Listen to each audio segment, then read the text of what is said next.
Herru Kára Dýrfinna, þið eru komin inn á EM, er það að fylgja einhvernum sérstökum eða svona bara komið að gleðina?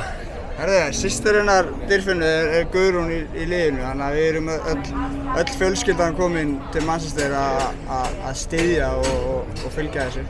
Og er ekki spenna, er þetta í fyrsta sinn þið farið á EM kvenna? Herðu, þetta er fyrsta sinn sem við förum á EM í kvenna og það er bara EM, við höfum ekki farið á fótboltamót áður, við erum meira í körfuboltamótunum en það er bara mikið fjör og spenningur í loftinu. Sjáðu þið mikið mun segja á körfubolta og fótboltamótunum?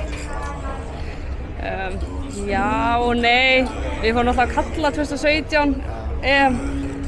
Það var aðeins meira drykkja þar allavega að hinga til.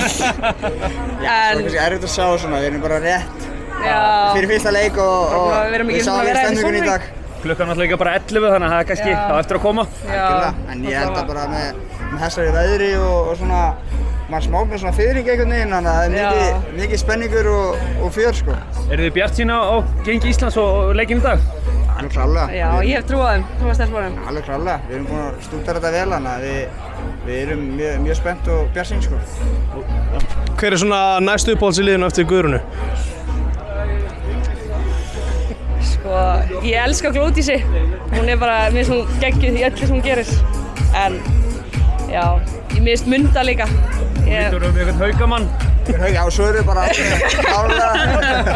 Nei, ég er sammála með Glódísi er frábær og það gera vonandi mjög gott heimi í hjarta varnarinnar. Glæsilegt.